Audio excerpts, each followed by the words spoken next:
ایمان لاؤ اللہ پر اور اس کے رسول پر جیسا کہ ایمان لانے کا حق ہے. بات وہی ہو گئی نا. وہ پہلا تمہارا قانونی ایمان تھا، اصل ایمان کچھ اور ہے. اسی کو سورہ نساء میں فرمایا یا ایھا الذین آمنوا باللہ ورسولہ والکتاب الذی نزل علی رسولہ والکتاب الذی انزل من قبل. اے ایمان کے دعوے دارو، ایمان لاؤ جیسا کہ ایمان لانے کا حق ہے، اللہ پر بھی اور اس کے رسول پر بھی، اور اس کتاب پر بھی جو اپنے رسول پر اس نے نازل فرمائی، اور اس کتاب پر بھی جو پہلے نازل کی تھی.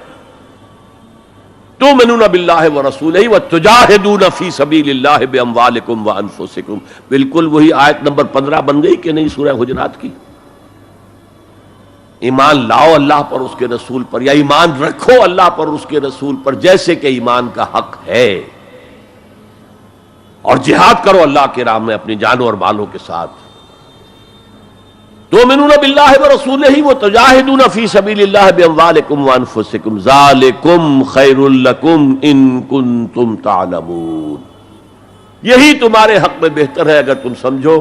اگرچہ بظاہر تو گھاٹے کا سودا ہے دنیاوی اعتبار سے. اللہ کے راہ میں جہاد کرنا جان کا اندیشہ ہے. قتال کے لیے نکلنا جان کا، جو اگر بچ کے آ گئے تو ایک نئی زندگی سمجھیے، ورنہ انسان میدان جنگ میں جاتا ہے تو جان ہتھیلی پر رکھ کر جاتا ہے. مال مانگا جا رہا ہے اللہ کی راہ میں، مال دے کر دنیا میں تو بہرحال دولت کی کمی کا احساس ہوتا ہے نا. اگرچہ تمہیں گھاٹے کا سودا نظر آتا ہے، حقیقت میں یہی نفع کا سودا ہے اگر تمہارے پاس علم حقیقی ہے. اب ان دو مقامات سے جو نتیجہ میں نے نکالا، there can be no ایمان without jihad فی سبیل اللہ. There can be no salvation on the day of judgment without jihad فی سبیل اللہ. کس قدر اہم ہے جہاد فی سبیل اللہ کو اب سمجھنا، اس کے تقاضوں کو جاننا، اس کی شرائط کا فہم حاصل کرنا.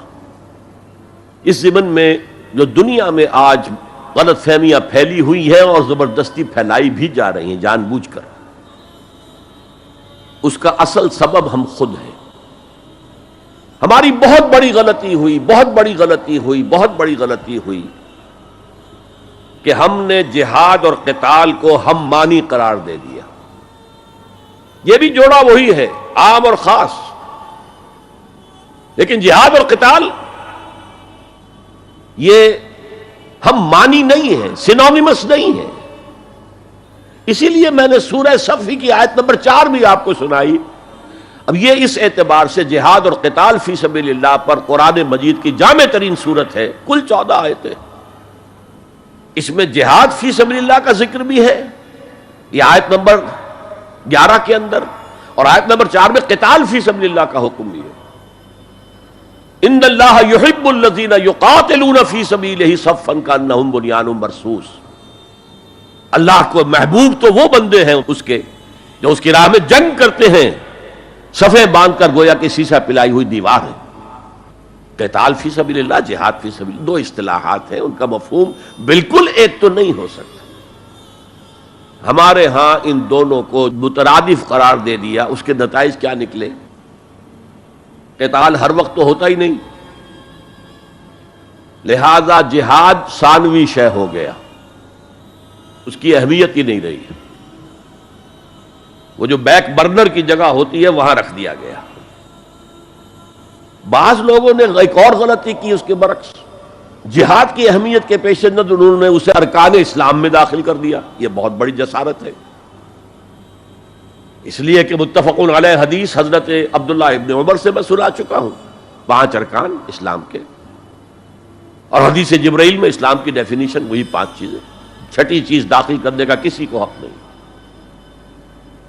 ارکان اسلام میں جہاد فی سبیل اللہ شامل ہے، ارکان ایمان میں شامل ہے. There can be no ایمان without جہاد فی سبیل اللہ, and there can be no salvation. نجات کا کوئی امکان نہیں ہے اگر جہاد فی سبیل اللہ نہیں. ہم نے مترادف بنا کر ایک طرف تو سیکنڈری حیثیت دے دی اس کو, اور اس سے ستم بالائے ستم مسلمان جنگ کرے وہ جہاد فی سبیل اللہ ہے. مسلمان بادشاہ ہے, زانی ہے, شرابی ہے, بدماش ہے, عیاش ہے, اور وہ صرف کسی اپنے پڑوسی غیر مسلم ملک پر حملہ کر رہا ہے تاکہ اس کی ریونیوز بڑھ جائیں, اس کی آمدنی بڑھ جائے, اس کی عیاشیوں کا میں اضافہ ہو جائے, وہ اور زیادہ بڑے محل بنائے. تو اس کی جنگ جہاد فی سبیل اللہ ہوگی. ہم نے بدنام کیا جہاد فی سبیل اللہ. اب غیر مسلم تو یہ سب کچھ دیکھتے ہیں، جہاد کسے کہتے ہیں؟ اسی کے اعتبار سے پھر مفہوم ان کے سامنے آتا. یہ مغالطہ ہم نے ڈالا، اس کے نتائج آج ہم بھگت رہے ہیں.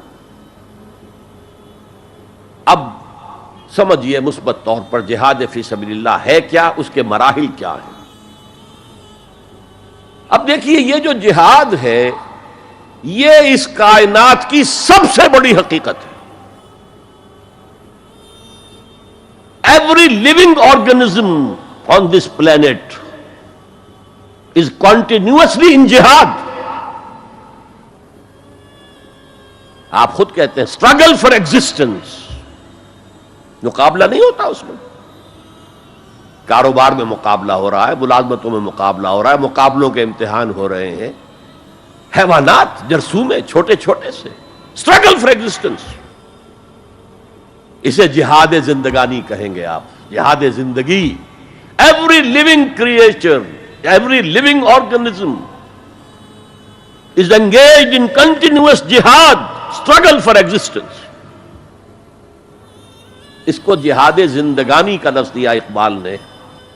یقین محکم عمل پہم محبت فاتح عالم، جہاد زندگانی میں ہے یہ مردوں کی شمشیریں. ایسا مسلمان بھی جب یہ کام کرتا ہے، جہد للبقاء، اسٹرگل فار ایگزسٹنس، اگر وہ شریعت کے احکام کے مطابق کر رہا ہے تو یہ عبادت ہے. اگر حرام ذریعے استعمال کر رہا ہے، غلط ذریعے استعمال کر رہا ہے، دھوکہ دے رہا ہے، جھوٹی قسمیں کھا رہا ہے، تو یہ حرام کے درجے میں چلا گیا. اور اگر آپ اپنی اس جہد بقا کو، جہاد وجود کو، جہاد زندگانی کو اسلام کے اصولوں کے مطابق کر رہے ہیں، یہ عبادت ہے. حضور نے فرمایا القاسم و حبیب اللہ، جو شخص محنت کر کے کماتا ہے وہ اللہ کا ساتھی، اللہ کا دوست ہے، حبیب اللہ. اور سب سے بہترین کھانا بتایا وہ ہے رزق جو اپنے ہاتھ کی کمائی سے ہو، محنت، مشقت. بہرحال یہ جہاد کا ایک آغاز ہے. میں نے کہا تھا یہ یونیورسل فینومینن ہے، یونیورسل، اس کائنات کی سب سے بڑی حقیقت یہی ہے.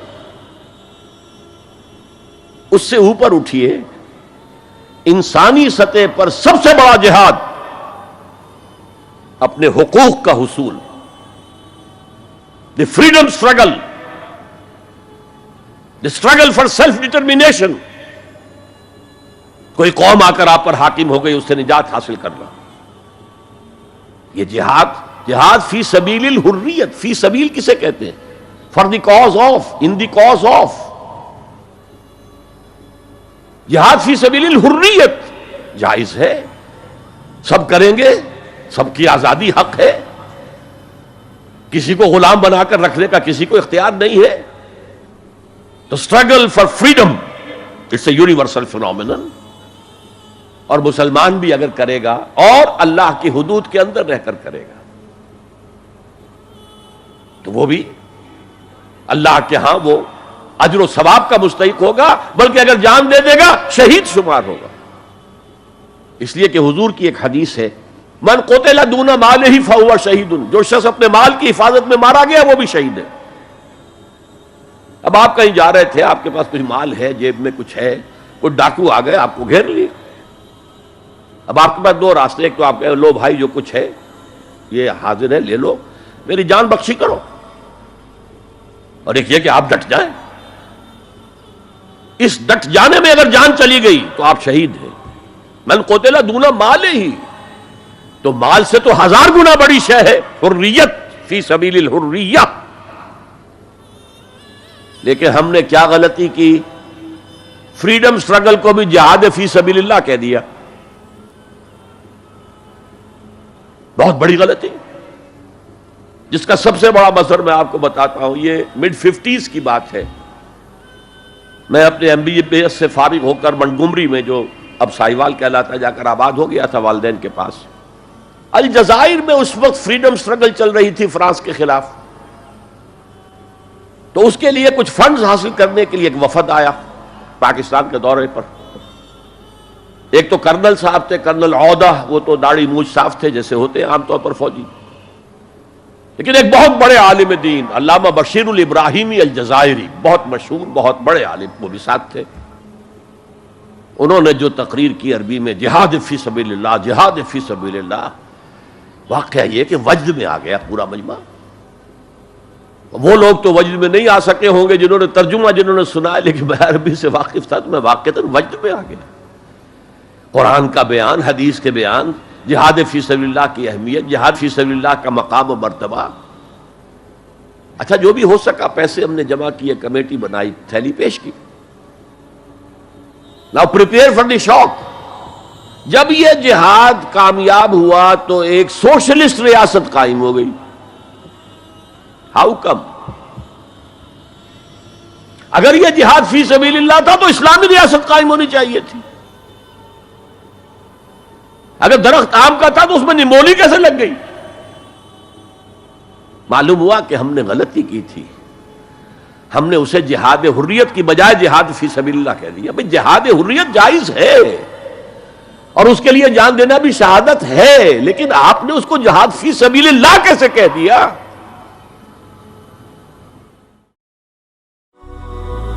هي الحلقات تحفظني بآيات من القرآن، هي الحلقات تملأني بحب المصطفى العدنان۔